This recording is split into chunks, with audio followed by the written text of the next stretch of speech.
We're going live, by the way, y'all. To the Mazda. What? Oh, so like it was just a hot mess. You left the lights on or something? I left the. Oh, yeah. Yeah. Oh my God. Sorry. Hermano, que el Señor le bendiga. Le damos gracias a Dios por permitirnos estar aquí en este día. Vive Jesús. Así vamos a orar y darle gracias a Dios por el servicio de esta tarde. Vive Jesús. Santo tú eres, Jehová. Thank you so much, God, for letting us be here today. Te damos toda la gloria y la honra, Dios mío. Te pedimos por cada persona, Dios mío, que está escuchando en este día, que tú bendigas, Dios, que tú visites de una manera bien especial a cada hogar, Dios mío, que todo lo que se haga, Dios mío, sea para la gloria y la honra tuya, Dios mío. Toca los corazones, Dios mío, y que todo sea para la gloria tuya, Dios mío, que te podamos alabar y glorificar en el nombre que sobre todo nombre es, el nombre de Jesús. Amén. Vamos a leer en el Salmo 4, Vive Jesús. We're going to read in Psalm 4. Again, God bless everybody who's tuning in and watching. We give God praise and give thanks for everyone who's listening today. We're going to read Psalm 4, el Salmo 4, en el nombre del Padre, del Hijo y del Espíritu Santo de Dios. Amén. Dice, respóndeme cuando clamo, oh Dios, de mi justicia. Cuando estaba en angustia, tú me hiciste ensanchar. Ten misericordia de mí y ore por mí. Y oye mi oración. Hijos de los hombres, ¿hasta cuándo volveréis mi honra en infamia? Amaréis la vanidad y buscaréis la mentira. Sabed pues que Jehová ha escogido al piadoso para sí. Jehová oirá cuando yo a él clamaré. Temblad y no pequéis. Meditad en vuestro corazón esto en vuestra cama y callad. Ofreced sacrificios de justicia y confiad en Jehová. Muchos son los que dicen, ¿quién nos mostrará el bien? Alza sobre nosotros, oh Jehová, la luz de tu rostro. Tú dijiste, alegría a mi corazón, mayor que la de ellos cuando abundaba su grano y su mosto. En paz me amén, vive Jesús. Alabado Dios. Santo tú eres, Jehová. Gloria a Dios. Vamos a cantar un himno de meditación. Vive Jesús. Santo tú eres, Dios.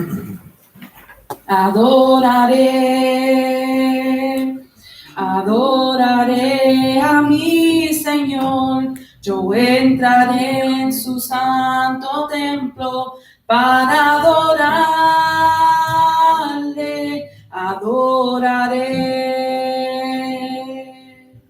Adoraré a mi Señor. Yo entraré en su santo templo para adorarle.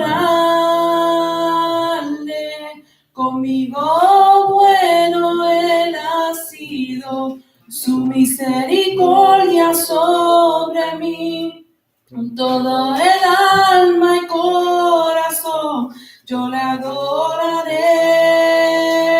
Gracias, Señor. Conmigo bueno Él ha Alabado sido, Dios su Santo. misericordia sobre mí.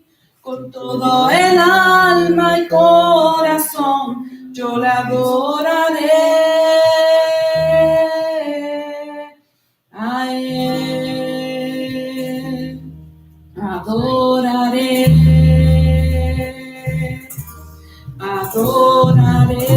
a mi Señor. Yo entraré en su santo templo para adorarle.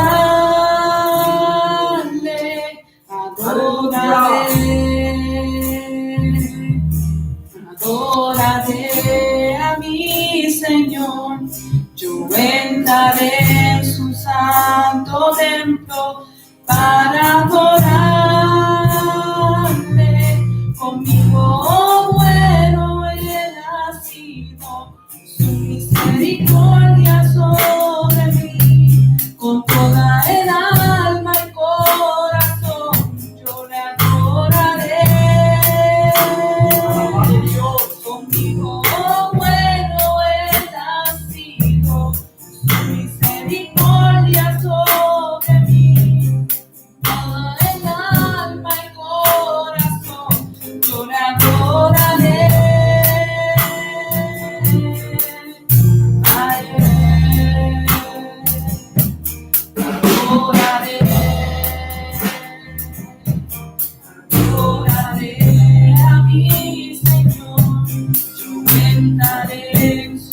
santo templo para adorarte,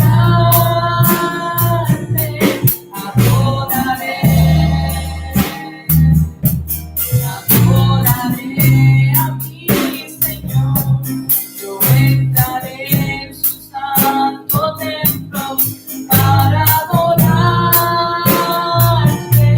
Conmigo bueno Él ha sido, su misericordia sobre mí, con toda el alma y corazón yo le adoraré. Conmigo bueno Él ha sido, su misericordia sobre mí, con toda el alma y corazón yo le adoraré. Conmigo bueno Él ha sido, su misericordia sobre mí, con toda el alma y corazón yo le adoraré. Conmigo bueno Él ha sido, su misericordia sobre mí, toda el alma y corazón yo le adoraré. A Él adoraré, vive Jesús, aleluya. Adoraré a mi Señor, yo entraré en su santo templo para adorarte, adoraré. Te adoramos, Jesus, aleluya. Yo entraré en su santo templo para adorarte. Conmigo bueno Él ha sido, su misericordia sobre mí, con toda el alma y corazón yo le adoraré. Conmigo bueno Él ha sido, su misericordia sobre mí, con toda el alma y corazón yo le adoraré. A Él adoraré. We praise your name, Jesus. Te adoramos, Jesus. Aleluya. Yo entraré en tu santo templo para adorarte, adoraré. Adoraré a mi Señor, yo entraré en su santo templo para adorarte. Conmigo bueno Él ha sido, su misericordia sobre mí. We praise your name, Jesus, aleluya. Yo le adoraré. Conmigo bueno Él ha sido, su misericordia sobre mí, con toda el alma y corazón yo le adoraré. Conmigo bueno Él ha sido. Gracias Señor por ser tan bueno con nosotros, Jesus, aleluya. Yo le adoraré. Conmigo bueno Él ha sido, su misericordia sobre mí, con toda el alma y corazón yo le adoraré. A Él, amén, vive Dios, aleluya. Santo tú eres Jehová. Gloria a Dios, aleluya. Santo Dios. Alabado Dios santo, te amamos, Padre Dios. Tú eres bueno, Señor. Así vamos a cantar otro himno, vive Jesús. Tú eres bueno, Jesus, aleluya. Santo tú eres Jehová. Tú eres bueno, mi Dios. Yo vengo a ti, Señor, reconociendo que yo necesito de ti, tu Espíritu Santo. Yo no puedo vivir si tú no estás en mí. Dame tu mano, Señor. Yo quiero más de ti. Yo quiero sentir, Señor, tu Espíritu en mí. Yo quiero sentir, Señor, que llenes mi alma hoy y que quites de mí lo que impida que pueda yo crecer. Sé que tu mano me puede sostener. Gracias, Padre. Yo vengo a ti, Señor, reconociendo que yo necesito de ti, tu Espíritu Santo. Yo no puedo vivir si tú no estás en mí. Dame tu mano, Señor. Yo quiero más de ti. Yo quiero sentir, Señor, tu Espíritu en mí. Yo quiero sentir, Señor, que tienes mi alma hoy y que quites de mí lo que impida que pueda yo crecer. Yo sé que tu mano me puede sostener. Yo quiero sentir, Señor, tu Espíritu en mí. Yo quiero sentir, Señor, que llenes mi alma hoy y que quites de mí lo que impida que pueda yo crecer. Yo sé que tu mano me puede sostener. Yo vengo a ti, Señor, vive Jesús, díselo al Señor, gloria a Dios, aleluya, que necesitamos de Él, vive Dios, aleluya. Tu Espíritu Santo, yo no puedo vivir si tú no estás en mí.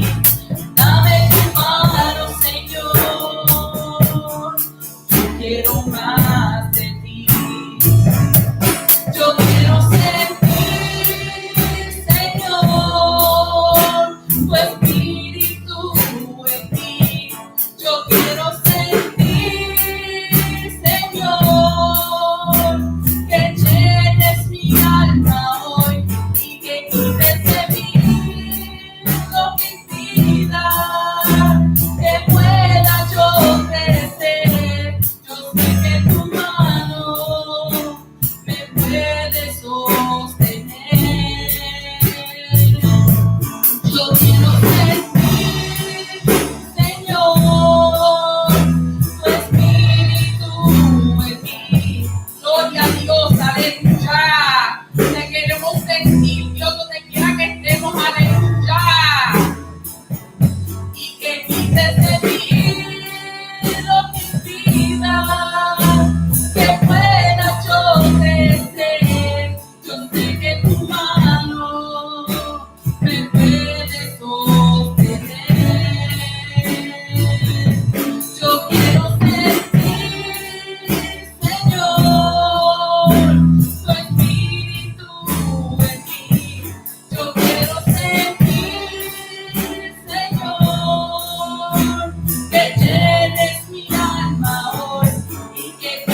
Dios, aleluya, reconociendo que siempre a ti, Dios mío, te necesitamos. Díselo al Señor. Gloria a Dios, aleluya. Así vamos a orar por la palabra y dar gracias por ella. Vive Jesús, aleluya. Gracias, Señor, por tu santa palabra, Dios. Guarda nuestros corazones, Señor. Danos sabiduría y entendimiento de ella, Jehová. Gracias por tu santa y divina palabra. Te damos la gloria y honor en el santo nombre de Jesús. Amén. Vive Jesús. Thank you, Jesus. Hallelujah. Busca nuestra Biblia, alabado Dios, en el Salmo 139. Psalms 139. Bendito sea el Señor. Salmo 139. Gloria a Dios. En el nombre del Padre, del Hijo y la comunión del Espíritu Santo. Amén. Del 1 al 10. Dice así en nombre del Padre, del Hijo y la comunión del Espíritu Santo. Amén. Amén. Oh Jehová, tú me has examinado y conocido. Tú has conocido mi sentarme y levantarme. Has entendido desde lejos mis pensamientos. Has escudriñado mi andar y mi reposo. Y todos mis caminos te son conocidos. Pues aún no está la palabra en mi lengua. Y aquí, oh Jehová, tú la sabes toda. Detrás y delante me rodeaste y sobre mí pusiste tu mano. Tal conocimiento es demasiado maravilloso para mí. Harto es, no lo puedo entender, comprender. ¿A dónde me iré de tu espíritu y a dónde huiré de tu presencia? Si subiera a los cielos, allí estás tú. Y si en el Seol hiciere mi estrado, he aquí tú lo sabes. Si tomare las alas del alba y habitar en el extremo del mar, aún allí me guiará tu mano y mi diestra, y me asiera tu diestra. Amén. Gloria a Dios Santo.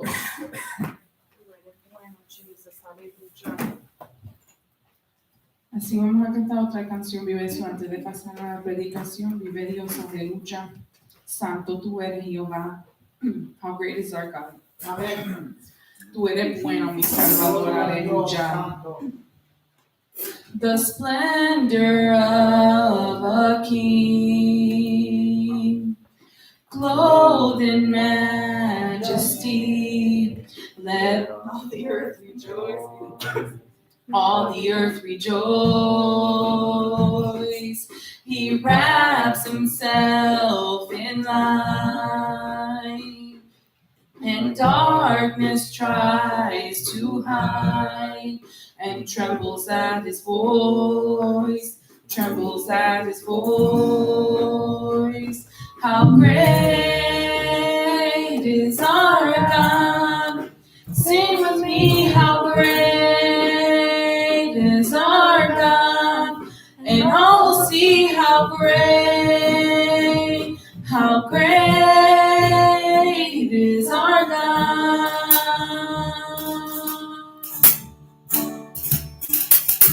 Age to age he stands, and time is in his hands, beginning and the end, beginning and the end. The Godhead three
name, Father. We praise your name, God.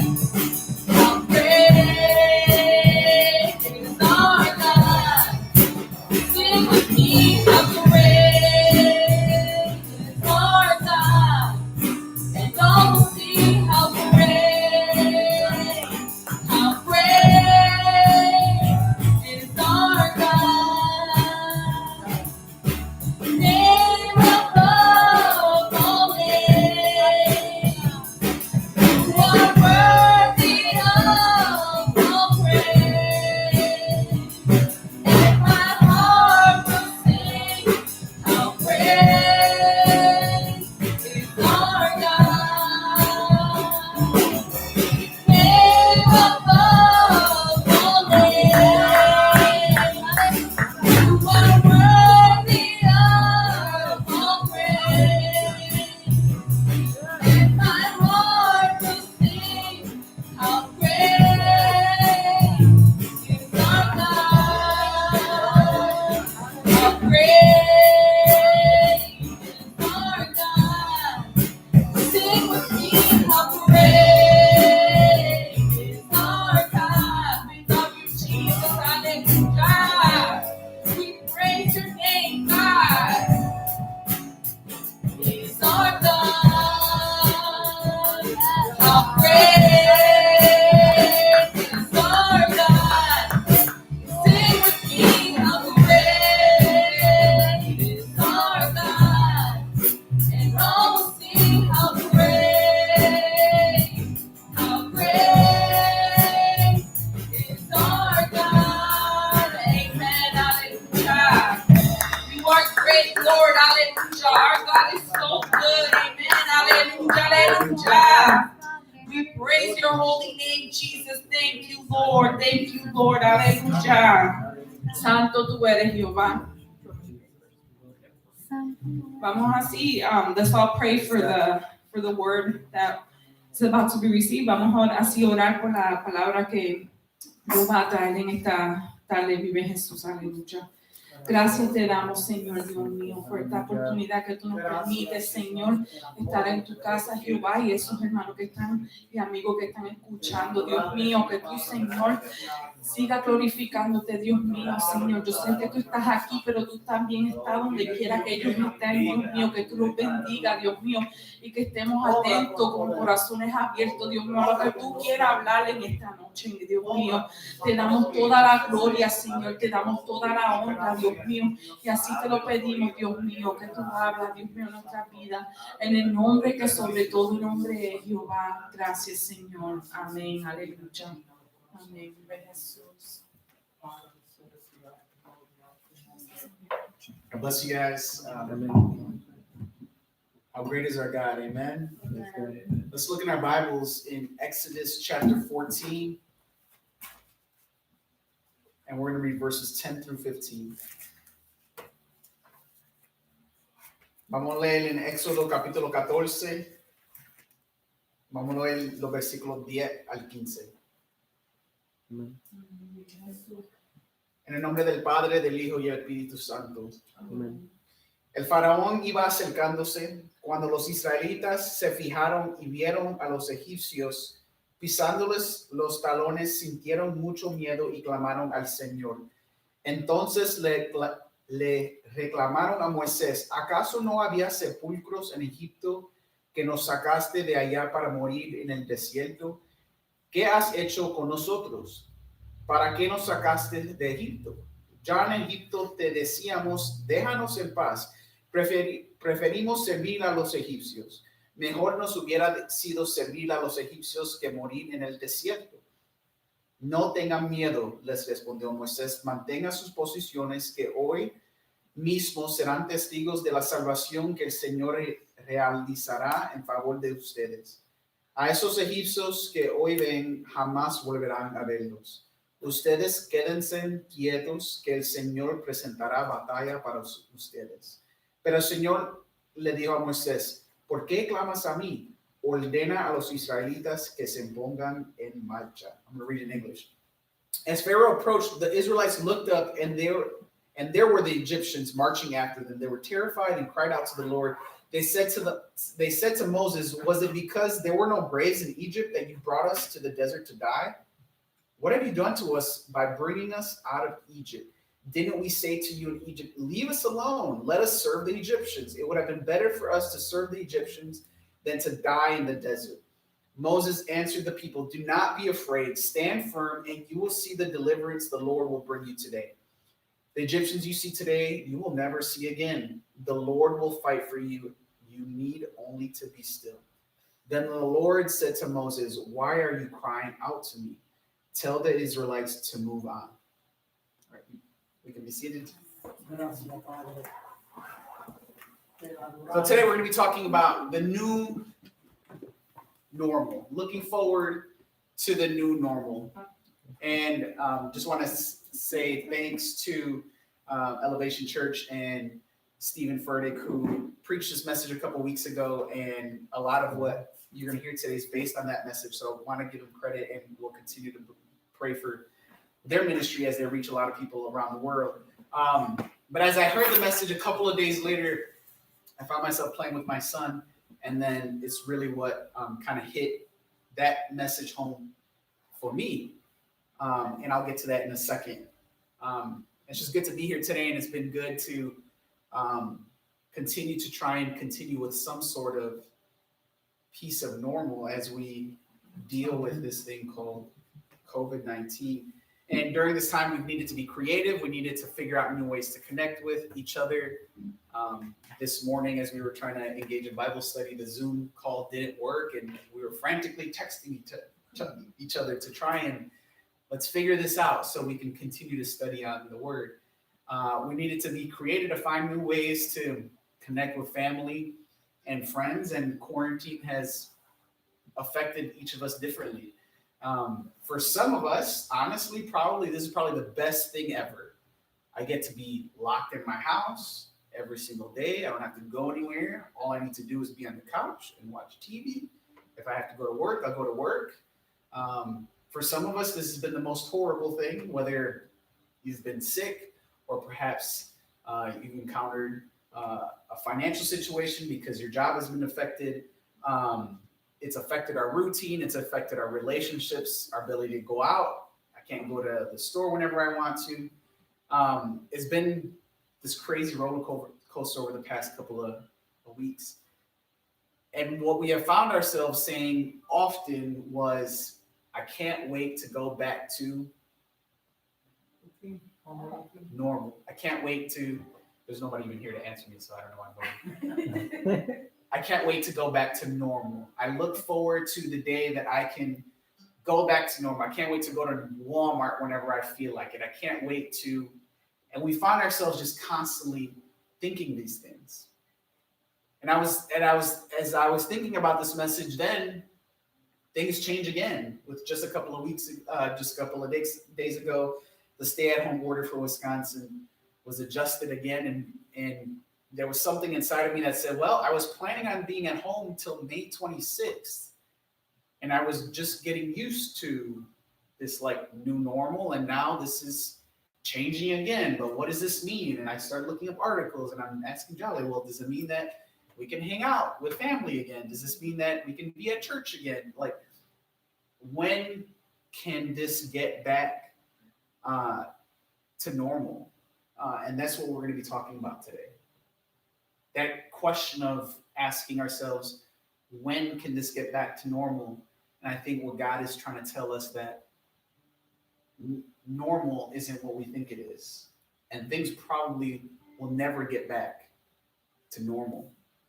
And the crazy thing is that some of the things that you've been asking for, some of the stuff that you've been praying for right now is the stuff that you were praying to go away, or the stuff that you were hoping to change. Maybe 3 months ago, you were at home thinking, I wish that I wasn't so busy. And then for the last 3 months, we weren't busy. Maybe you were saying, man, I got something going. The church has something going on every single weekend. I wish the calendar were wiped clean. And then the calendar got wiped clean. Maybe you were thinking about that lady at work that just always was so annoying, and then you lost your job. And you were thinking, man, what I wouldn't do to be back with so-and-so, even though that person was really annoying. As long as I could just be at my machine and get my little paycheck, I'm good with that.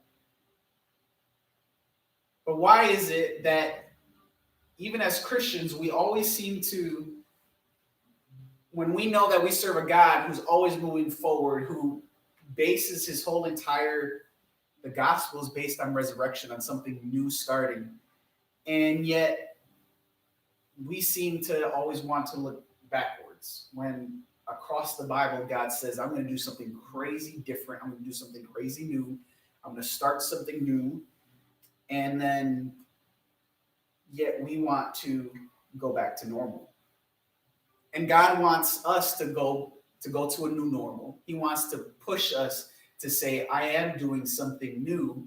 I am creating a new normal for you, but it's not the thing that you thought was the right normal. It's not the thing that you were so convinced that this is the way I wanted it to be.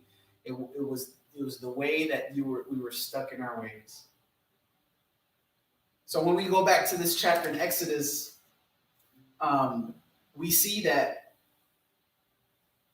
even as God's people, we always have a tendency to go back to the old ways or go back to normal, even when God is pushing us to do something new. We were riding bikes the other day with my kids, and Caleb is the next one who doesn't know how to ride a bike. And he is content with being able to ride his bike with training wheels right now.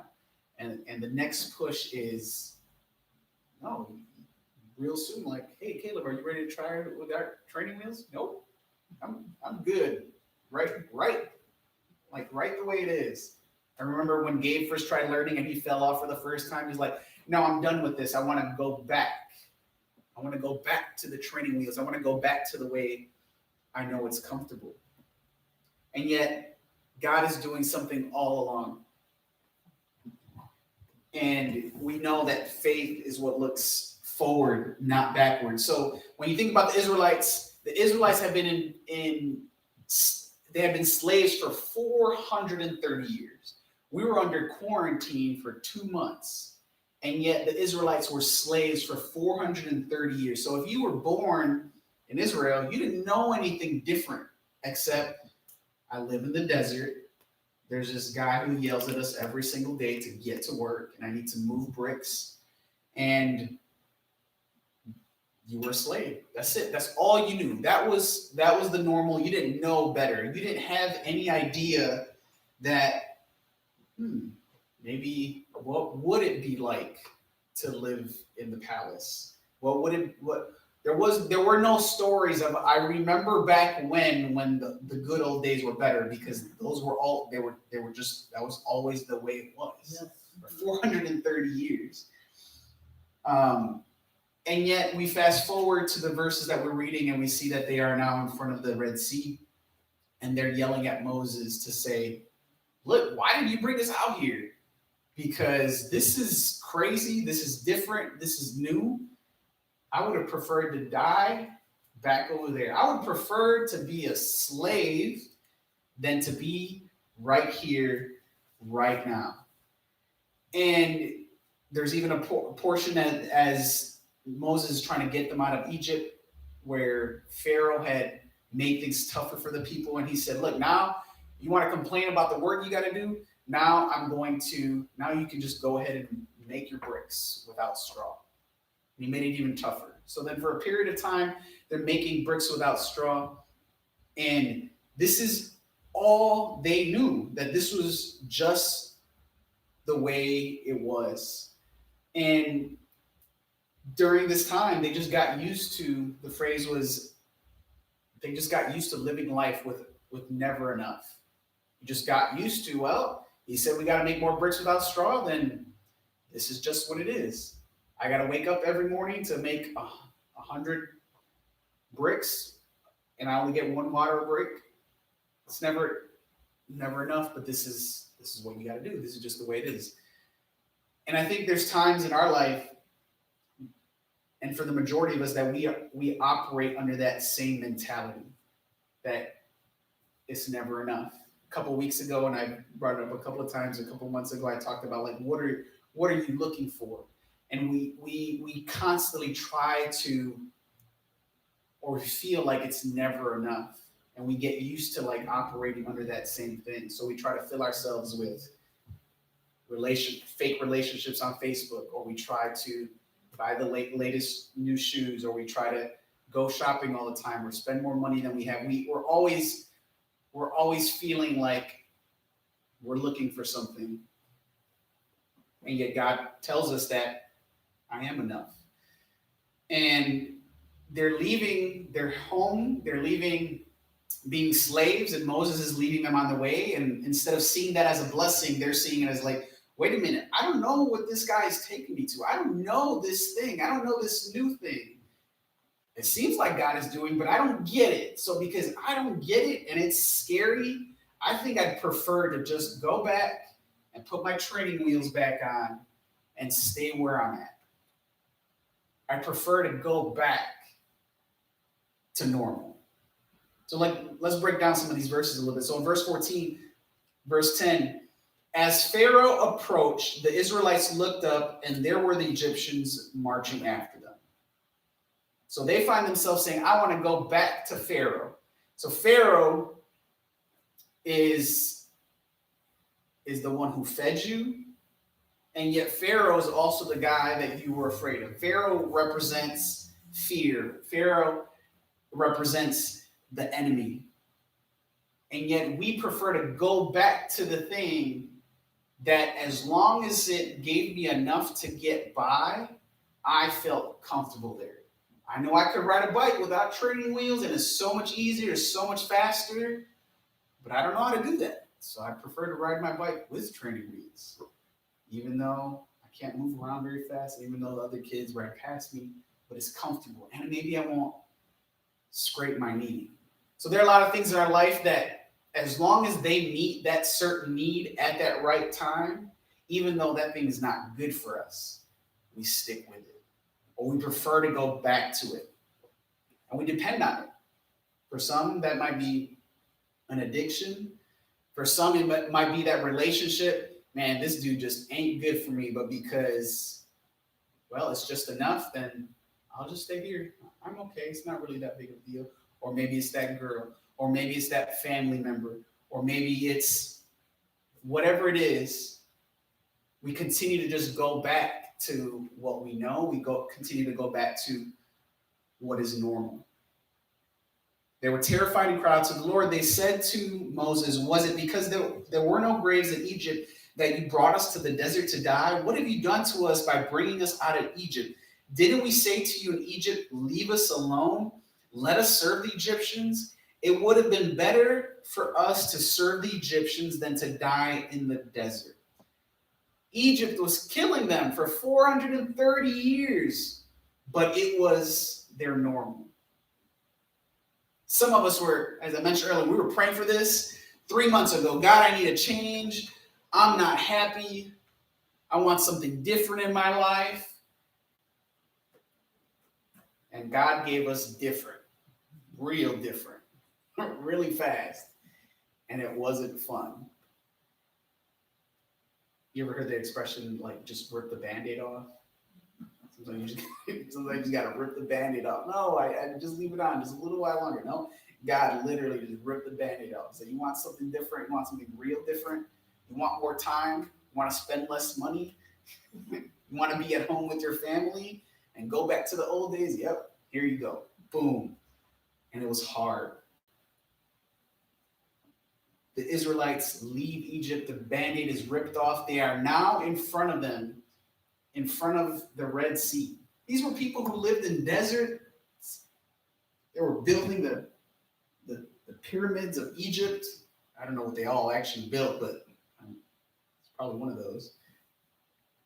They are now in front of the Red Sea, and they don't know what is in front of them. They didn't. didn't go like swimming during the summer. They didn't go to the lake to hang out when it was hot because they were slaves. They were building bricks all the time. They had no concept of what this thing was in front of them. That should sound familiar because all of a sudden we get smacked in the face with this thing called COVID-19. This huge thing is in front of us that's disrupted our life, and we have no idea, we have no concept of what it is to move forward in this. They wanted to go back to the normal, then stand in front of something that they didn't understand. And we do the same thing. We go back to places that feel normal instead of going back to where, or going forward to perhaps where God is pushing us to go. We go back to our old thoughts. We go back to old websites. We go back to the habits that continue to kill us. Instead of saying, okay, there's this new thing here. I don't know what it means. God has brought me here, but it's easier to go back to Egypt, to the people, to the thing that is killing us. I just want to go back. That place that you were complaining about 3 months ago, I just want to go back. And God is doing this in our life right now. He's doing the same things that we are asking him to do, but we are busy just thinking, when can I just go back to normal? And the question today is, what if God is asking us not to go back to normal, but he's saying, look at what I have in front of you and look at what I can do moving forward. So I mentioned to you earlier that this was inspired the other day. Part of this conversation was inspired because I was playing with my kids, and we've adjusted to lots of different things. Some of us has loved it, some of us hated it, and one of the activities that I picked up again was Legos, and playing with my Legos, and I meant to bring something today, and I've wanted to play with them for some time, and I actually saved my old childhood Legos at my parents' house. So for 20 years now, I've had these old toys waiting for the day, and I just said, okay, when I have my own children, I'm going to play with my Legos with my kids. So now we're locked in the house, and it's like, well, this seems like a pretty good time to this is what I was saving them for. So I remember Jolly was asking me, how do you remember what was in the box? And it was so weird because I had really memorized what were some of the toys that were in this old box. And I haven't seen this stuff for 20 years. And I remember what it looked like and what I wanted to build. And in some cases, I knew I had a set of instructions that would also tell me these are the pieces that you need in order for you to build the thing that you wanted to build. So I'm digging around because it's all a mess, it's all mixed up. And the problem was that I couldn't find some of the pieces that I needed. Pretty annoying, right, Daniel? You can't find the piece that you need. You can't build the thing that you wanted the way you pictured it in your head. So I decided to be creative, as every Lego master does. So I decided to try and use other pieces that would fit the piece that I needed. Even though it's so annoying because you want it to look the way exactly that we want it to look. But I got over it and I said, I'm going to go ahead and find and use other pieces that fit the same function, that work the same way, that fit the same way, even though it might look a little bit different, even though it might be a different color. And I just didn't like it. I couldn't completely get over it. I wanted it to be the same. I finished making an airplane, and Gabe's having fun because he just, that's his normal. He doesn't know any different. And it just kept bothering me that one wing was black, one wing was white, and there was a row of different colored pieces on the top. And I kept on wanting to go back and fit these other things to make it like the way I wanted it to be. I kept on trying to fit other pieces to make it back to normal. And And then I finally gave up. I was just like, this is frustrating. It doesn't look the same. It's not the way I want it to be. Things don't fit. I'm wasting time. I'm spending a whole lot more time trying to get it to fit the way I think it should fit, trying to get it to fit to the way it was in the past. I kept on trying to take it back to normal. And that's when it hit me. And I had mentioned that I had seen this kind of preaching shared before, but it was like in that moment that it just became really clear. What if God is not just asking us to go back to normal? What if he's not just asking us to build it back just to get the way it works, but he's saying, just let it go. What is it that we need to let go, that you need to give up, that you think it's supposed to be this way and it's supposed to work this way because this is the way it always was? And it's not about that anymore. Things will never be back to normal. And the thing is that normal, we think normal is the way it used to be. But maybe God is saying there's a new normal. The people of Egypt wanted to go back to what they thought was the way it was supposed to be. And yet God is saying, just let it go. I got something bigger and better for you guys. Romans 12:1, Romanos 12, capítulo 12, versículo 1 y 2. He says, therefore, I urge you, brothers and sisters, in view of God's mercy, to offer your bodies as a living sacrifice, holy and pleasing to God. This is your true and proper worship. Do not conform to the pattern of this world, but be transformed by the renewing of your mind. Then you will be able to test and approve what God's will is, his good, pleasing, and perfect will. Por lo tanto, hermanos, tomando en cuenta la misericordia de Dios, les ruego que cada uno de ustedes en adoración espiritual ofrezca su cuerpo como sacrificio vivo, santo y agradable a Dios. No se amolden al mundo actual, sino sean transformados mediante la renovación de su mente. Así podrán comprobar cuál es la voluntad de Dios buena, agradable y perfecta.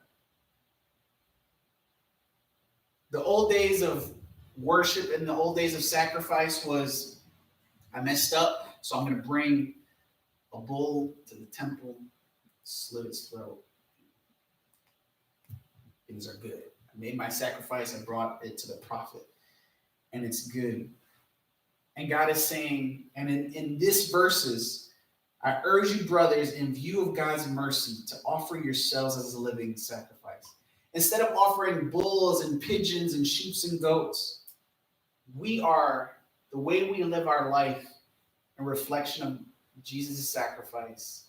That's how he's asking us to be a living sacrifice for what he is in our life. God isn't trying to take us back to Egypt. He's trying to get us out of Egypt. God doesn't want you to go back to your Egypt. He wants to take you somewhere new. So this is my prayer. Because if I share this with you, it's because it's something that speaks to my life, and I think that's really important. So my prayer to God is, God, you help me find the new normal, because I don't exactly know what that is yet. And you know what? More than just find it, God, help me be happy and content and know that even though this thing is in front of me that I do not understand, that it is scary, but trusting that it's going to be good for me. And it's going to be good for my family. It's going to be good for my church. And it's going to be good for my friends. And for me to be content and trusting God in that. God, what is my new normal? Where are you trying to take me? God, what is our new normal? And just like the Israelites one day, they were standing in front of that Red Sea. They were standing in front of their new normal. God, we're standing in front of a new normal. Things are opening back up again, and there will be a new normal for a couple of weeks. And then they're saying, who knows when this ugly thing is going to come back? And then there might be another change. They're saying things are going to be different. 2 years, like, we just don't know. We just don't know. We just don't know. And yet, instead of just spending all day on the news, like just killing ourselves, wondering like what bad thing is coming next, we should be trusting that God is doing something during this time and taking us to a new normal. So what is the new normal for you personally? What is the new normal for us as a church? What is the new normal for us as a city, as a country, as a world? What if God is resetting and revealing? So I ask God, transform me, transform us, transform my family, transform whatever it is that you need me to be during this new day, do that for me. Yes. Push me, teach me how to ride that bike without training wheels. Don't take me back to what I felt comfortable with. I hope whenever we can, I've heard a lot of people say, we were talking about it together as a group on one of the Zoom calls. One of the things I miss the most is just being at church and seeing you guys. For many of us, for those who are listening, for those perhaps that aren't, and I wish they were, what is that thing that when you get out of your house finally after being 2 to 3 months locked in, are you going to be that same person that you were when you started, or are you going to let God transform who you are? Yes. Lord. Verse 13, Moses answered the people, do not be afraid, stand firm, and you will see the deliverance the Lord will bring you today. The Egyptians you see today you will never see again. The Lord will fight for you. You need only to be still. Sometimes we just need to be still. Sometimes we do too much. Jolly and I sometimes get into conversations because she'll present a situation to me and present it in the worst case scenario. I'm like, why are you freaking out? This hasn't even happened yet. She's like, yeah, but we gotta be ready. And I'm like, just relax. And then sometimes I'm like on the opposite end. Maybe I'm too relaxed. And I'm not listening to her that she has a legitimate concern. But we talk through it, and ultimately that's the point, that sometimes God says, then the Lord said to Moses, why are you crying out to me? Tell the Israelites to move on. Okay, that's just the opposite. You just said sometimes we need to be still. And now God just said to move on.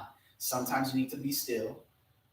And sometimes you just need to let go and let God. Sometimes you just need to move on. You're like resting here. You just haven't let this thing go. Maybe you haven't forgiven someone. Maybe you need to hurry up and finally sign up for college because you've been holding out for 10 years. Maybe you need to, I don't know what it is. Sometimes we just need to move on and let God do something great. I'm going to read it in Spanish. No tengan miedo, le respondió Moisés. Mantengan sus posiciones, que hoy mismo serán testigos de la salvación que el Señor realizará en favor de ustedes. A esos egipcios que hoy ven, jamás volverán a verlos. Ustedes quédense quietos, que el Señor presentará batalla por ustedes. We've been praying for something that's familiar, and yet we should be praying for freedom. To wrap up, 2 Corinthians chapter 5, verse 17. Segunda de Corintios, capítulo 5, versículo 17. Therefore, if anyone is in Christ, the new creation has come, the old is gone, the new is here. De modo que si alguno está en Cristo, nueva criatura es, las cosas viejas pasaron, todas son hechas nuevas. So you fast forward, we're on verse 29. I hadn't mentioned this earlier, but the Israelites went through the sea on dry ground with a wall of water on the right and on their left. That day, the Lord saved Israel from the hands of the Egyptians, and Israel saw the Egyptians lying dead on the shore. And when the Israelites saw the mighty hand of the Lord displayed against the Egyptians, the people feared the Lord and put their trust in him and in Moses, his servant. So to close this up, and using that Lego example as an example, Let's stop wasting our time trying to go back to normal. Let's stop trying to waste our time trying to find things that fit in the way that we remember them or fit in the way that we felt comfortable with, even though that thing perhaps wasn't good. Because God wants something new for us. He wants a new normal for us, a wonderful new normal that God wants to give us. Now, the Lord is the Spirit, and where the Spirit of the Lord is, there is freedom. Yes. And we all who with unveiled faces contemplate the Lord's glory are being transformed into his image with ever increasing glory, which comes from the Lord, who is the Spirit. El Señor nos quiere llevar a gloria en gloria, no al Egipto de donde venimos, sino a algo nuevo y magnífico y maravilloso. Segunda de Corintios capítulo 3 versículos 17 y 18. El Señor es el Espíritu y donde está el Espíritu del Señor, allí hay libertad. Yes. Por tanto, nosotros todos mirando con el rostro descubierto y reflejando como en un espejo la gloria del Señor, somos transformados de gloria en gloria en su misma imagen por la acción del Espíritu del Señor. Que Dios le bendiga y que Dios le guarde en su nueva normal. Amén.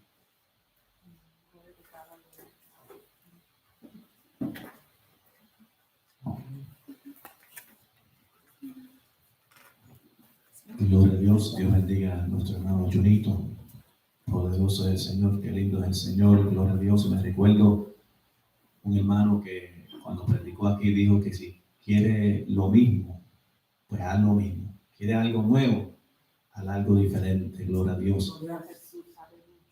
Y los pensamientos de Dios son más altos que los nuestros y los caminos de Él son más altos que los nuestros, gloria a Dios. Aquí tenemos peticiones. La hermana Ana, ¿verdad? Pidió la oración. Gloria a Dios, vamos a seguir estar puestos de pie, vamos a orar por la hermana Ana, gloria a Dios, y aquello, ¿verdad? Y la hermana Aide, gloria a Dios, vamos a orar por la hermana Ana, la hermana Aide, gloria a Dios, para que el Señor también, ¿verdad? Se siga glorificando, gloria a Dios, y que podamos ser transformados por medio de nuestra mente, de las cosas nuevas que Dios tiene para nosotros. Vamos a orar. Padre Santo, Padre bueno, gracias te damos, Señor, por tu palabra, Dios mío. Mira, Dios mío, Señor, la hermana Ana pidió la oración. Tú conoces, Dios mío, Señor, por la cual ella pidió la oración. Te pedimos, Dios mío, Señor, que tú te glorifiques. Dios mío, cualquier sea la necesidad de ella, Padre. Dios mío, nos unimos a ella, Dios mío, pidiendo, Padre amado, que tú te glorifiques. Dios mío, mira a nuestra hermana Aide, Padre amado, glorifícate, Dios mío, Señor. Ten misericordia, Dios mío. Creemos, Dios mío, que tú eres el mismo ayer, hoy, por todos los siglos, Padre, y que tú eres el médico, Dios mío, Señor. Glorifícate. Pon tu mano, Dios mío, sobre nuestra hermana Aide. Glorifícate, Dios mío, Señor. Y que en todo, Dios mío, Señor, ella pueda gozarse, alabar tu nombre, Dios mío. Dale la fuerza, Dios mío, la paz tuya, el gozo, que es la fortaleza nuestra, Padre.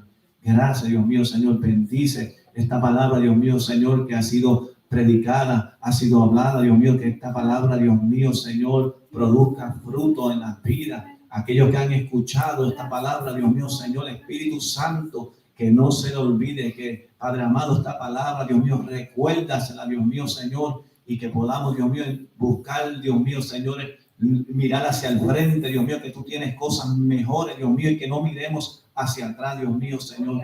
Y Padre, que podamos entender, Dios mío, Señor, que tú tienes cosas grandes, buenas para cada uno de nosotros, Padre. Y guíanos a través de tu Santo Espíritu, Padre, y que nos dejemos guiar, que seamos sensibles a la voz de tu Espíritu Santo. No queremos ser los mismos, sino que deseemos ser diferentes, Dios mío, Señor, y andar en tus caminos, Padre. Gracias, Dios mío, Señor. Lo vamos a despedir, no de tu presencia, esperando, Dios mío, Señor, que tú nos guardes, Dios mío, en el camino, Padre, en el nombre de tu Hijo amado Jesús. Y la iglesia dice, Amén. saludamos nosotros.